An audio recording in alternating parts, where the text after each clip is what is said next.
참, 여러분 성경을 읽다 보면 전혀 생각하지도 못했던 부분에서 우리 주님께서 또 하나님께서 우리 믿음을 칭찬하는 그 인물을 만나게 됩니다. 여러분, 우리가 다니엘과 세 친구, 또 바울 같은 사람, 다윗과 같은 사람은 칭찬받는 것은 당연하다고 생각을 합니다. 그들의 믿음은 칭찬받기에 합당하며 우리 또한 다니엘의 믿음을 보고 그 세 친구의 믿음을 보고 바울을 보며 다윗을 보면서 우리의 믿음의 본을 삼고 있죠. 하지만 전혀 예상하지 못하는 상황 속에서 주님은 그들의 믿음을 칭찬하는 부분이 있습니다. 예를 들어 누가복음 7장에 나오는 백부장의 믿음입니다. 백부장의 종이 하인이 병들어 죽게 된 상황에서 백부장이 예수님께 자신의 하인을 낫게 해달라고 청을 하죠. 근데 예수님은 직접 가고자 했습니다. 내가 가서 고쳐주리라. 근데 백부장은 뭐라고 얘기하죠? 아닙니다. 다만 말씀만 하시면 내 하인이 낫겠습니다. 어떻게 보면 집에 가겠다 했는데 반대해가지고 오지 말라고 그러고 말씀하십시오 이러면 우리 한국 정서에는 조금 그럴 수도 있겠지만 예수님께서는 그 백부장에게 이렇게 말씀하셨죠. 한번 읽어보겠습니다. 누가복음 7장 9절입니다. 시작. 예수께서 들으시고 따르는 무리에게 이르시되 내가 너에게 이르노니 이스라엘 중에서도 이만한 믿음은 만나보지 못하였노라 하시더라. 이만한 믿음을 만나보지 못하였다. 그리고 이스라엘 중에서도 만나보지 못한 믿음을 이방인이 가지고 있다고 칭찬을 했습니다. 과연 백부장이 무엇을 했을까요? 여러분 한번 성경 읽으면서 궁금해하지는 않으셨는지요? 또 한 사람이 있습니다. 여러분 마태복음 15장에 보면 수르보니게 여인이 나옵니다. 참 이 수르보니게 여인도 이방인인데 더러운 귀신 들린 어린 딸을 고치기 위해서 예수님께 나오죠. 그런데 여러분 그 사건을 아시지 않습니까? 수르보니게 여인이 예수님께 나왔을 때 예수님께서 환영을 했습니까? 아니죠. 무시했습니다. 심지어는 참 표현하기도 민망한 개라는 표현을 사용하면서까지 무시했죠. 그러니까 자녀의 떡을 개에게 줄 수 없다 이렇게 얘기한 거죠. 우리 같았으면 어떻게 하겠습니까, 여러분? 그만하있어! 아무리 그랬다 그랬지만 이게 계란이요 이렇게 얘기했을 건데 끝까지 예수님 앞에 간청을 하죠. 그런데 놀라운 것은 그 딸의 병을 고쳐주신 것뿐만 아니라 마태복음 보면 이렇게 칭찬하십니다. 한번 읽어보겠습니다. 시작. 이에 예수께서 내 소원대로 되리라 하시니 그때부터 그의 딸이 나으니라. 내 믿음이 크다 이렇게 칭찬했습니다. 과연 이 여인은 무엇을 했기 때문에 예수님은 그 믿음을 칭찬하셨을까요? 궁금하기도 합니다. 구약에 보면 야베스라는 사람이 있습니다. 여러분 역대상 1장부터 9장까지를 여러분 혹시 읽어보셨습니까? 목사인 저도 역대상 1장에서 9장까지는 한 일주일 걸리는 것 같습니다.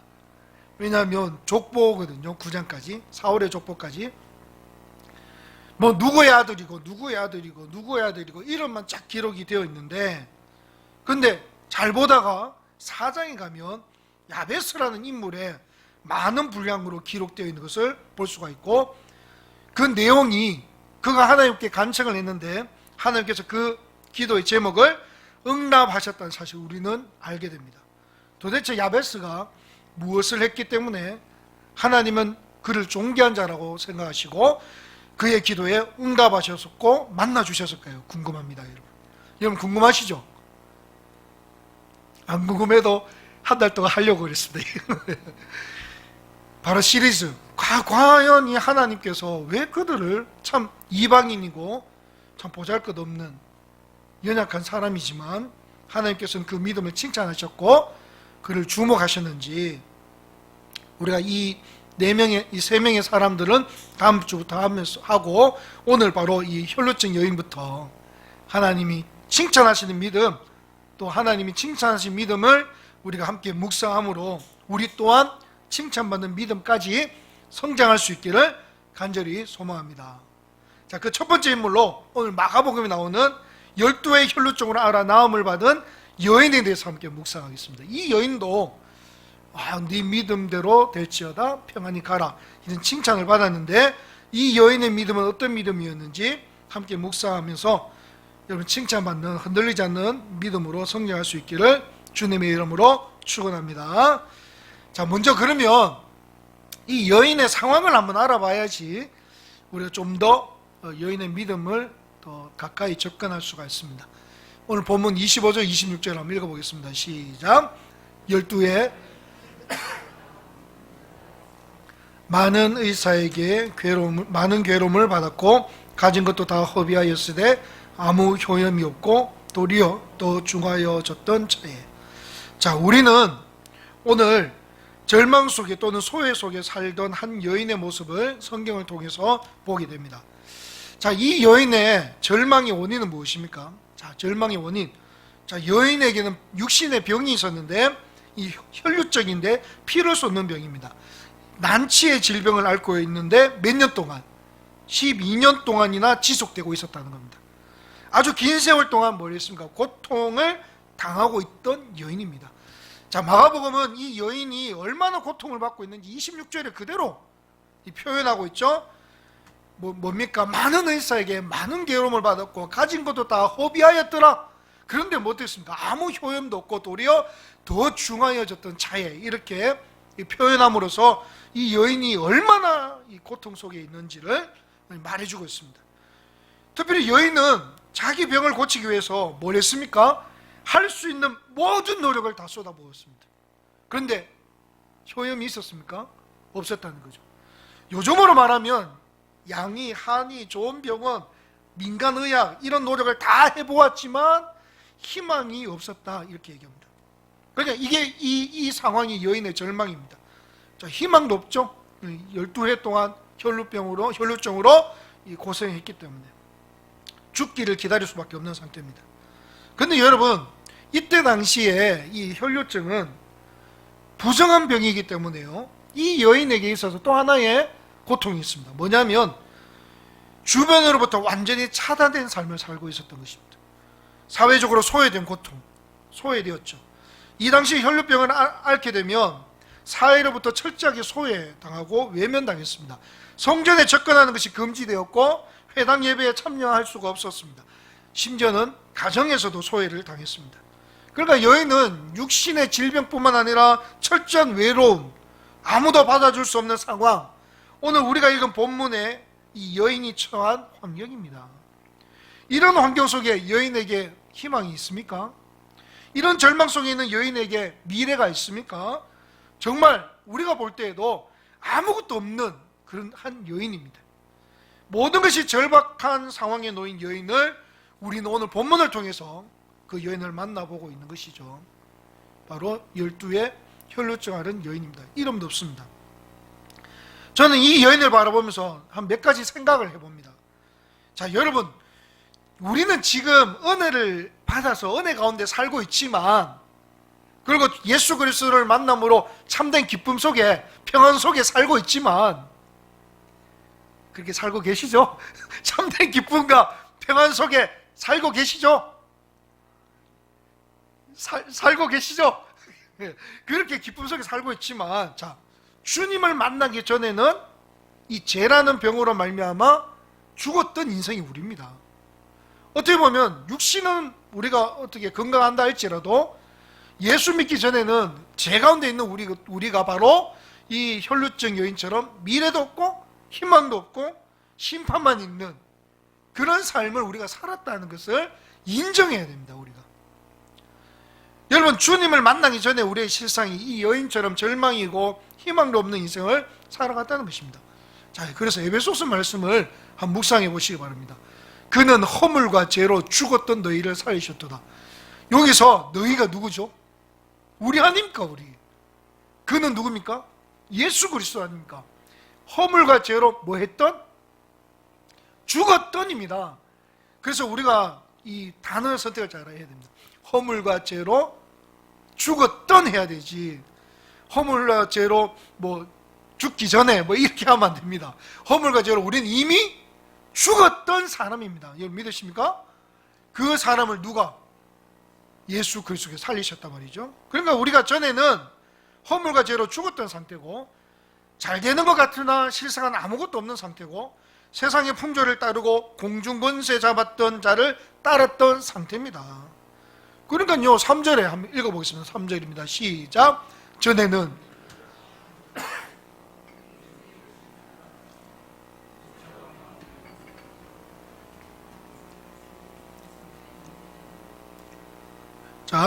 다른 이들과 같이 본질상 진노의 자녀, 그리고 육체의 욕심과 마음의 원하는 대로 행했던 상태, 진노의 자녀, 나중에는 진노와 심판만 있었던 상태가 우리 예수 만나기 전에 우리의 모습이었다는 사실을 알아야 됩니다.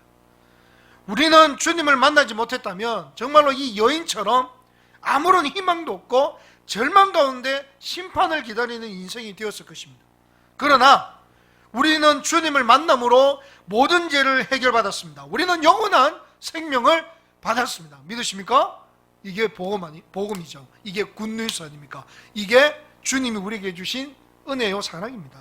자, 에베소서 그대로 계속 읽어보시면 에베소서 2장 8절입니다. 시작. 너희는 믿음으로 말미암아 구원을 받았으니 이것은 너희에게서 난 것이 아니요 하나님의 선물이라. 하나님의 큰 사랑으로 그 은혜에 의해서 믿음으로 말미암아 우리는 구원을 받았습니다. 절망이 희망이 되었고 고통이 감사가 되었습니다. 우리는 이제는 진노의 자녀, 심판의 자녀가 아니라 예수 그리스도를 통하여 하나님의 자녀가 되었음을 믿으시기 바랍니다. 하나님은 이 믿음을 반드시 칭찬하실 것입니다. 여러분, 이 믿음을 절대로 잊지 마시고 주님을 떠나 사는 삶이 아니라 날마다 주님의 은혜에 감격하며 주님과 동행하는 삶을 살아갈 수 있기를 주님의 이름으로 축원합니다. 그러니까 이 여인의 비참함을 보면서 우리가 죄 가운데 있을 때 그 비참함을 좀 깨달을 수 있기를 소망하고, 이제 뒤에 나오겠지만 그것을 깨닫는 자는 이 여인처럼 갈급함을 가지고 주님 앞에 나올 수밖에 없는 것이죠. 자, 그리고 또 한 가지 묵상되는 것, 오늘 이 여인의 상황을 보면서 구원받은 우리도, 자, 이게 중요합니다. 죄로 말미암아 우리가 죽을 수밖에 없는 상태에서 예수님을 만나 구원받은 우리에게도 이 여인과 같은 어려움을 당할 수 있다 없다? 당할 수 있다는 사실을 기억해야 됩니다. 상황은 다르지만 여인과 같이 소외당하기도 하고 내 힘으로 안 되는 고난이 찾아올 때도 있습니다. 수고하고 무거운 짐으로 인하여 눈물이 날 때도 있고, 눈물로 통하여 우리가 고통 가운데 기도할 때도 있다는 사실입니다. 아침에 일어나면 구원받은 백성으로 희망을 가지고 살아야 하지만 어떨 때는 솔직히 절망의 순간도 우리 삶 속에 찾아올 수 있다는 것을 솔직하게 인정해야 됩니다. 우리는 여기서 알아야 될 것이 있습니다. 구원받는다고 해서, 주님을 만난다고 해서 우리 앞에 문제들이 다 사라지는 것은 아닙니다. 저도 그게 소망이죠. 기도했더니 다 문제가 사라지고 기쁜 일들만 일어나는 거죠. 제가 기도했더니만이 눈을 탁 뜨고 기도했더니만은 그 다음날 주일부터 한 명씩 들어오는 역사가 일어나면 얼마나 좋겠습니까? 제가 기도했더니만은 모든 문제가 사라지고 다 해결되면 얼마나 좋겠습니까? 그러나 그렇지 않단 말입니다. 왜 그렇죠? 이 세상은 여전히 죄 가운데 있기 때문에 그렇습니다. 그런데 여러분, 참된 믿음의 사람들은 그 문제로 보지 않고 주님께로 가져오는 사람들이 믿음의 사람들입니다. 그러니까 세상은 이해할 수 없죠. 그래서 주님의 음성을 한번 들어보십시오. 마태복음 11장 28절 읽어보겠습니다. 시작. 수고하고 무거운 짐진 자들아 다 내게로 오라. 내가 너희를. 수고하고 무거운 짐진 우리에게 주님은 뭐라고 얘기하십니까? 오라고 얘기하십니다. 그리고 쉬라고 얘기하십니다. 주님께서 대신 저 주시겠다고 약속하신 것입니다. 그래서 믿음의 사람은 고난과 슬픔은 피할 수는 없지만 그것으로 인하여 낙심하거나 절망하거나 포기하지 않고 모든 것을 가능하게 하시는 누구께? 주님께 가져나가는 것, 주님께 나가는 것이 세상과 믿음의 사람의 차이라는 사실을 믿으시기 바랍니다. 그러니까 세상은 모르잖아요. 그럼 우리는 알잖아요.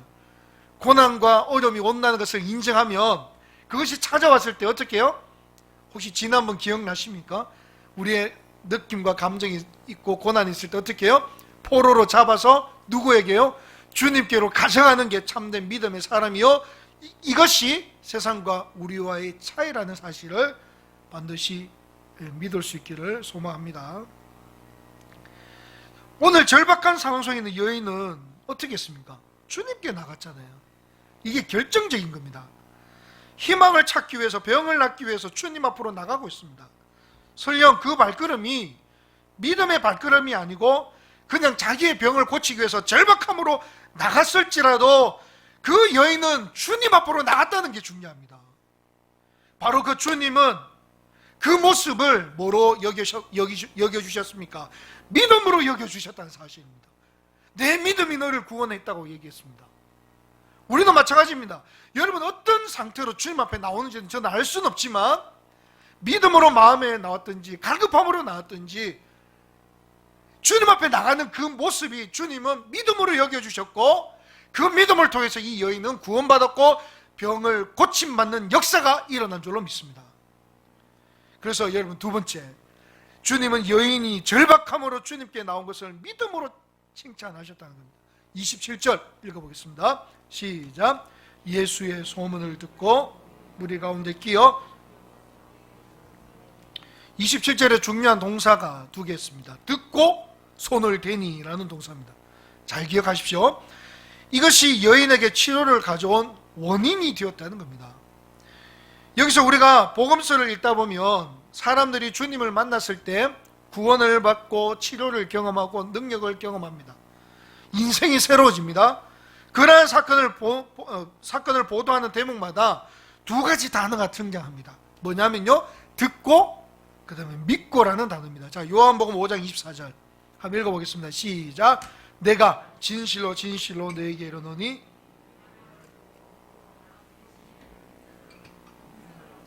심판에 이르지 아니하나니 사망에서 생명으로. 자, 여기 이 말씀 보십시오.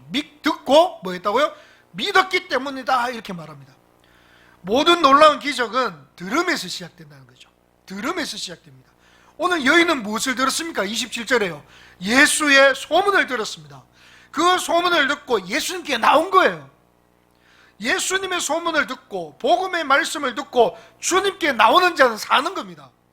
예수님만이 구원자시기 때문에, 예수님만이 소망이 되시기 때문에, 예수님만이 우리의 모든 문제를 해결해 주시는 분이시기 때문에 복음을 듣고 예수님의 소문을 듣고 나오는 자가 참된 복된 자라는 것을 오늘 말씀을 통해서 우리는 알아야 됩니다.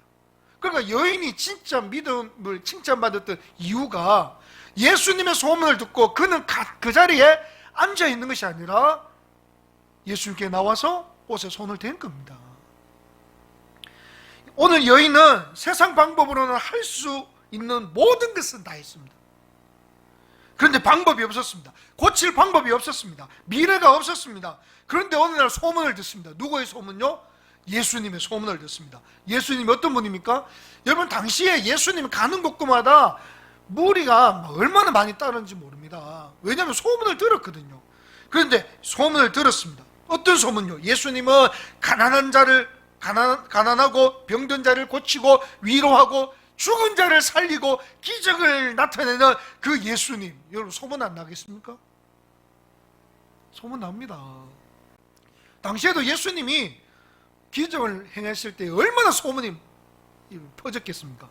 그런데 이 여인도 그 소문을 들었습니다. 그런데 그 예수님이 오신다는 거예요. 그것을 듣고 어떻게 했습니까? 예수님께 나가 그 옷자락을 만졌습니다. 절박한 마음으로 주님을 찾아갔다는 거죠. 간절한 마음으로 주님을 찾았습니다. 그리고 그 옷자락만 만져도 구원을 받으리라는 마음으로 옷에 손을 대는 거죠. 자, 이게 이 구절이 여인이 얼마나 절박하게 그 마음을 가지고 왔는지 알 수 있습니다. 한번 읽어보겠습니다. 시작. 예수의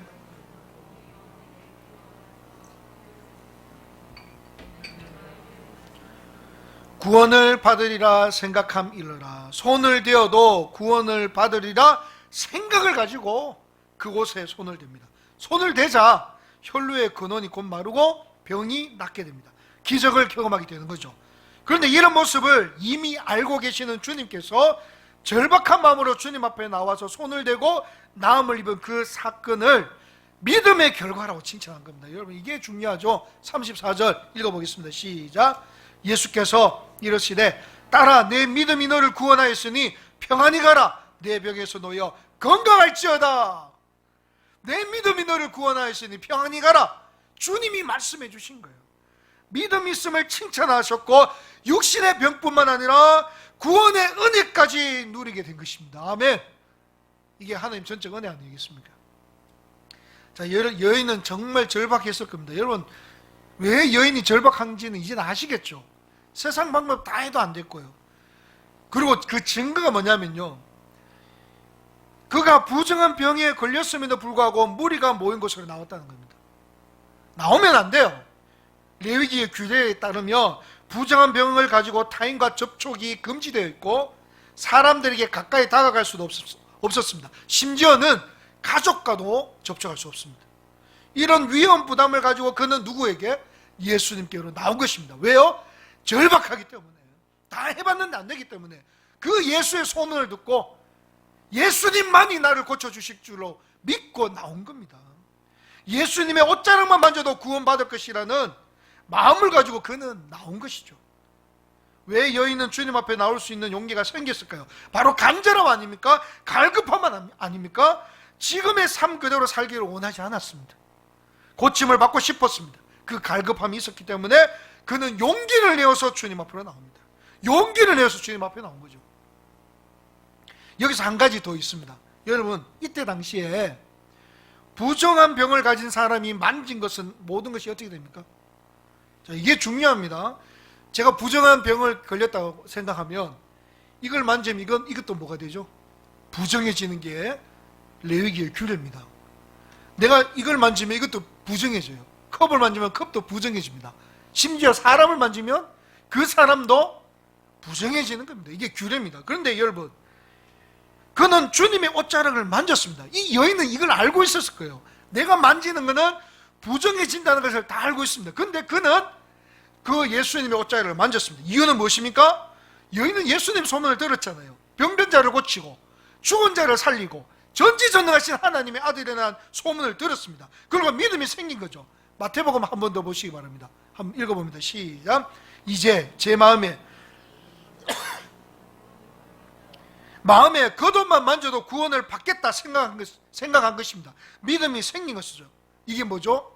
예수님은, 나는 부정하지만 그 예수님은 내가 만졌을 때 부정이 되는 것이 아니라 나의 부정을 깨끗하게 하실 수 있는 분이심을 믿은 거죠. 여러분, 이건 그때 당시에 규례에 따르면 이 여인은 대단한 거죠. 예수님은 나의 문제의 근원까지 해결해 주실 것을 믿었단 말입니다. 그분은 하나님의 아들이심을 믿었다는 거죠. 나는 부정하지만 내가 만지면 그분이 나를 깨끗하게 해주실 줄로 믿었던 거죠. 다른 건 다 만져도 부정이 되지만 그분을 만지면 오히려 역으로 나를 정결케 하시는 분이심을 믿고, 마음으로 믿고 만진 겁니다. 그 여인은 갈급한 심정으로 용기를 내어 무리 가운데 지나 주님의 옷자락을 만졌다는 겁니다. 중요한 것은 주님은 그 갈급함을 믿음으로 보셨고 여인의 모든 병뿐만 아니라 그를 구원의 은혜 가운데 있게 하셨다는 사실을 믿으시기 바랍니다. 사랑하는 성도 여러분, 오늘 이 여인이 왜 칭찬을 받았습니까? 갈급함 가지고 주님 앞에 나온 거 아닙니까? 우리도 마찬가지입니다.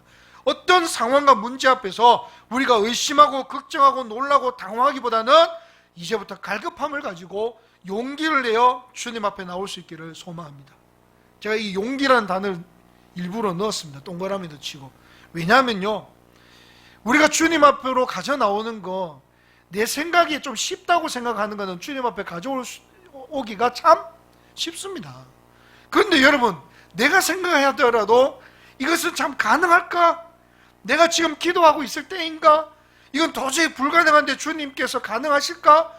그런 의심이 드는 일들은 주님 앞에 나오기가 참 쉽지가 않습니다. 솔직히 여러분 맞지요? 가장 뭐가 있죠? 뭐가 있죠? 우리의 먹고 사는 문제 아니겠습니까? 우리 자녀 문제 아니겠습니까? 물질 문제고 형통의 문제 아닙니까? 쉬운 거는 다 드릴 수 있어요. 정말로 다 드릴 수 있어요. 그러나 그런 문제들이 일어날 때에 정말로 이것을 하나님께 맡긴다면 하나님이 이것을 해결해 주실 것인가? 그런 두려운 마음이 든다 안 든다? 예, 여러분 듭니다. 여러분 전부 다 안 든다 이렇게 딱 하셔가지고 제가 순간 당황했습니다만은 듭니다. 목사님 저도 두려움이 들죠. 그런데 여러분 오늘 이 여인의 형편과 상황을 한번 생각해 보시기 바랍니다. 불가능한 그 순간에 그는 갈급함으로 용기를 내어 주님 앞에 나왔습니다. 자신의 부정한 것을 정하게 만드시는 분은 예수님밖에 없음을 믿고 나온 거죠. 주님은 그 믿음을, 아니 여인의 행동을, 그 행위를 기뻐 받으시고 그 믿음으로 칭찬하신 것을 여러분 기억할 수 있기를 소망합니다. 그런데 여러분 우리가 좀 갈급할 때 주님 앞에 나올 수밖에 없습니다. 여러분 이제 우리 중고등학생 친구들이 이제 다음 주면 중간고사거든요. 갈급하면 기도합니다. 주여 주여. 어제 밥 먹는데도 정말 간절하게 기도하더라고요. 무슨 기도하는지 모르겠지만 여러분 이제 얼마 남지 않는 제가 보니까 성진 시험 앞두고 있는 사람도 한 일주일 남으니까요 특별 새벽 기도한대요. 혼자 이제 얼마나 갈급합니까? 그러니까 갈급하면 주님 앞에 나와서 기도할 수밖에 없는 것 같습니다. 그 어떨 때 갈급함을 주시는 하나님이 우리에게 도리어 은혜를 주시고 또 우리에게 유익을 주시는 그런 하나님이시라는 것을 우리 다시 한번 깨닫게 되는 거죠.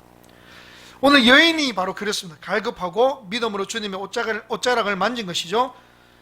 그런데 어떤 사건이 일어납니까? 29절 한번 읽어보겠습니다. 시작. 이에 순간적으로 병이 나왔습니다. 할렐루야. 여기 보니까 혈류 근원이 곧 마름에 완전하게 완벽하게 그 병이 깨끗하게 나았다는 것입니다. 30절 읽어보겠습니다. 시작. 예수께서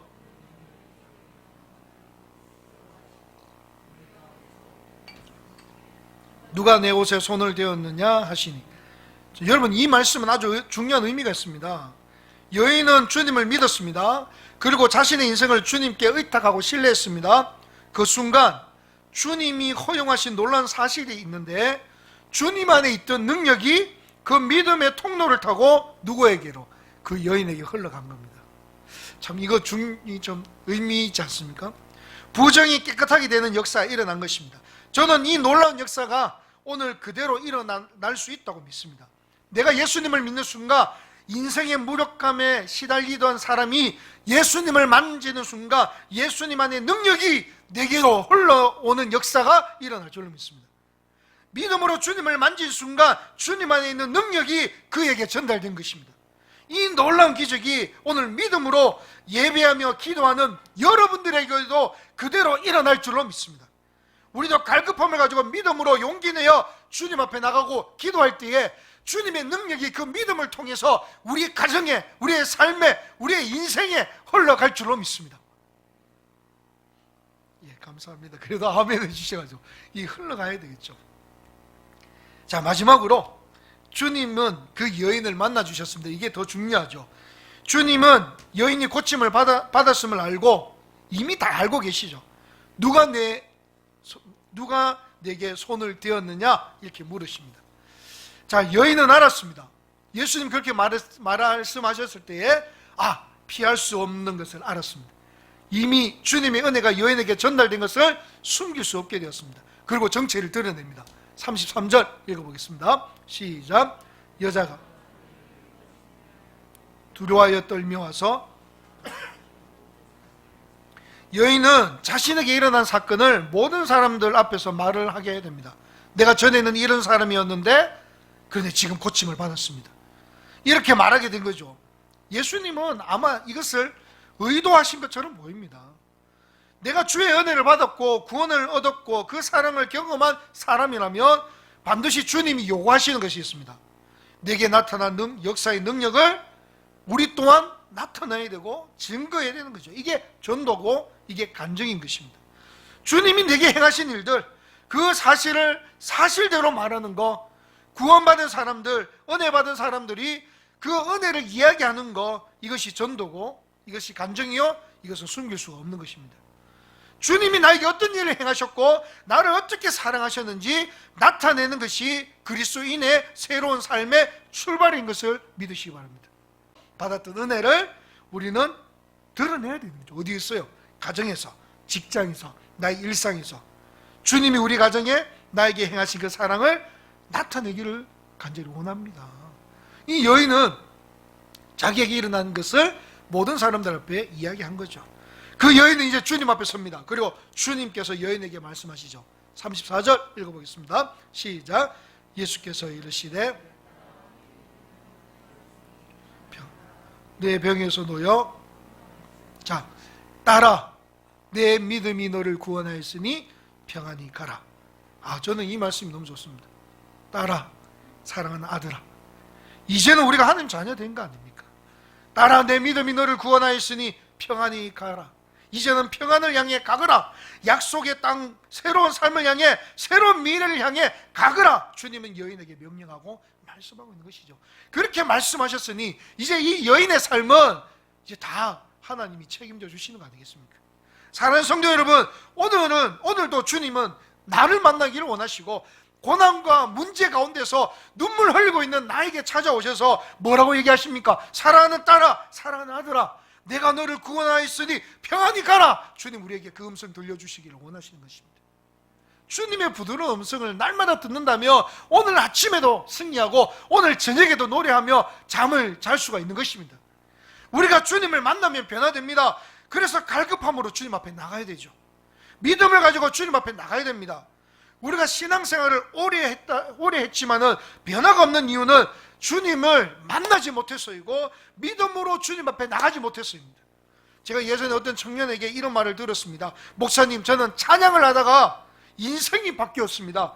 찬양 가운데 거하시는 주님을 만났습니다. 만났습니다. 이게 중요한 거죠. 가만히 생각해 보면 찬양이 그 자체가 그 인생을 바꾼 건 아닙니다. 여러분, 우리가 아무리 좋은 찬양을 듣고 우리가 아무리 좋은 찬양을 묵상한다 할지라도 그 찬양이 나를 변화시켜 주는 게 아닙니다. 찬양을 부르다가 가사 속에, 그 찬양 속에 거하시는 주님을 만나는 겁니다. 그는 믿음으로 찬양을 부른 거죠. 그 찬양의 가사가 나의 신앙의 고백이 되었다는 것입니다. 찬양과 노래의 차이는 믿음으로 드리는 것의 차이입니다. 우리가 찬양을 부를 수 있지만 믿음으로 드리지 않는다면 그 노래가 될 수 있는 것이지만 아무리 음치라도 믿음으로 드리면 그것이 또한 찬양이요, 그 가운데 주님을 만나는 것입니다. 여러분, 예전에 우리 어르신들은 뭐 피아노가 있었습니까? 신디가 있었습니까? 드럼이 있었습니까? 기타가 있었습니까? 제가 아직 어렸을 때 기억나는 그 악기가 있습니다. 풍금 아십니까? 페달 밟아가면서 삐삐삐 이렇게 나오는 거예요. 근데 여러분, 그 풍금을 울리면서 우리 아이들이 찬양했는데 음이탈하는 친구, 박자 안 맞는 친구, 우리 할머님들 다 그랬습니다. 그런데도요, 그 가운데 뭐가 있었습니까? 주님의 만남의 역사가 있었단 말입니다. 여러분, 예전에 주암산 갔는데요, 제가 깜짝 놀랐습니다. 어렸을 때요. 아무것도 없습니다. 어떤 권사님 하면 북만 치는 찬양이 시작되더라고요. 그러니까 제가 지금 생각해 보면요, 코드가 다 다른데도 G 코드로 그들 끝이 납니다. 참 신기했습니다. 북만 치는데 지금 생각하면 그 코드가 연결이 안 되는 코드예요. 근데요, 앞에 인도하는 권사님인지 누구 전우사님인지 모르지만 막 북치면서 하니까요, 그게 연결이 되던 그런 시대가 있었죠. 근데 그때는요, 성령의 뜨거운 역사가 일어났습니다. 왜냐하면 믿음으로 드리기 때문에 그렇습니다. 요즘은요, 얼마나 이 찬양, 이 악기가 많습니까? 드럼에, 기타에, 어떤 데 가면요, 일렉 기타, 베이스 기타, 다 있습니다. 그런데도 믿음으로 드리지 않는다면 그 노래일 뿐이죠. 이 찬양은 내 인생을 바꿀 줄로 믿습니다 하고 찬양 드리는 거죠. 오늘 이 말씀은 내 인생을 바꿀 수 있는 생명이 있습니다. 오늘 나의 기도는 내 인생과 내 가정과 내 자녀와 내 자녀의 인생을 변화시킬 수 있는 능력이 있습니다. 내가 주님을 만나면 그분으로 인하여 내 인생은 변화될 수 있습니다. 내 삶은 변화될 수 있습니다. 이런 믿음을 가지고 드리는 예배와 기도 속에 주님이 만나주시고 인생이 변화되는 역사가 일어날 줄로 믿습니다. 주님은 그 사람을 찾아오시죠. 사랑하는 딸아, 사랑하는 아들아 부르시고 위로하시고 우리와 동행해 주실 줄로 믿습니다. 그리고 뭐라고 얘기하십니까? 평안히 가라, 내가 너와 함께하리라. 주님 약속하시고 명령하시고 동행해 주실 줄로 믿습니다. 그래서 여러분 믿음으로 기도하시고 주님 만나시기 바랍니다. 주님은 할 수 있는 거 다 해봤습니다. 그런데 여전히 나의 삶은 고통과 고독입니다. 이제는 주님밖에 없습니다. 주님 나를 불쌍히 여겨 주시옵소서. 주님의 능력이 흘러서 여러분에게 임할 줄로 믿습니다. 이런 은혜가 여러분 신앙생활 가운데 흘러 넘칠 수 있기를 주님의 이름으로 축원합니다.